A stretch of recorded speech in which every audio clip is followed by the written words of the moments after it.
මේ ඉන්නේ වීරකෝන් බණ්ඩාර. ඔහු ජීවත් වෙන්නේ අනුරාධපුර ගලින් බිදුණු වැව ප්‍රදේශයේ. උපතින්ම තමන්ට උරුම දරිද්‍රතාව කරපින්නාගෙන ජීවත් වෙනවා වෙනුවට මේ අපූර්ව තරුණයා තමන්ට අභියෝග කළ ජීවිතේටම අද අභියෝග කරන්න සමත් වෙලා. මේ වන විට අපනයන ලෝකයේ පවා ජයගත් වීරකෝන් මීට වසර කිහිපයකට පෙර සිටියේ නම් මෙහෙම නෙවෙයි.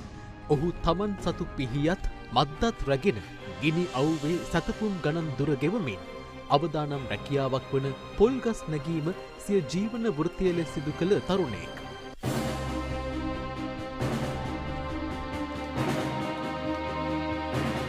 නමුත් මේ අපූර්ව තරුණයා එය ඔහුගේ දෛවය ලෙස සිතා කටයුතු කළේ නැහැ. ගතේ සවියට වඩා හිතේ ශක්තිය ප්‍රබල බව සනාථ කරමින් වීරකෝන් බණ්ඩාර මේ වන විට සිය වෘත්තියට වටිනාකමක් එක් කර තිබෙනවා.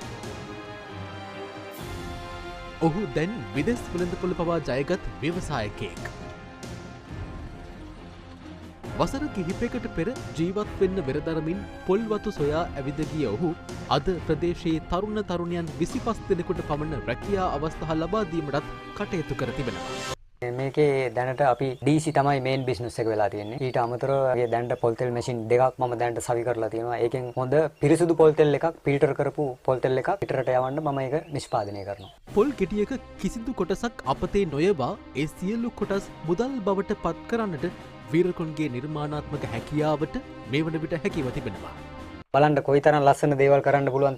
මේක එතකොට නිකන් විහික්කලා ගියොත් එහෙම මේ පොල් කට්ට නිකන් විහික්කලා ගියොත් එහෙම අපි රුපියලකටවත් අපි මේක ගන්න නැහැනේ. නමුත් මේක දැන් මේ තත්ත්වයෙන් විකුණන්න පුළුවන් රුපියල් 1000කට 1500කට වගේ විකුණන්න පුළුවන්. කිසිම ප්‍රශ්නයක් නැහැ. එතකොට මේක විදේශීය සංචාරකයන්ට එහෙම අලෙවි කරොත් එහෙම රුපියල් 5000කට වගේ අලෙවි කරගන්න පුළුවන්. පොඩ්ඩක් අපිට හිතන්න එච්චරයි තියෙන්නේ මේකෙන් මොකක්ද අපිට කරන්න පුළුවන් නේ කියලා ඉවරලා. තමන් සතු ගතේ සහ හිතේ සවියට නිර්මාණාත්මක අදහස් එක් වූ කල ඕනෑම අභියෝගයක් ජයගත හැකි බවට වීරකෝන් බණ්ඩාර වැනි තරුණයින් කදිම ආදර්ශයක්. වාසනාව කියන එකම බලාගෙන ඉඳලා හරියන්නේ නැහැ. වාසනාව ගිලිහිලා ගියපු දවසට ඉවරයි. උත්සාහය තිබ්බොත් එහෙම ලොකු දෙයක් අපිට කරන්න පුළුවන්.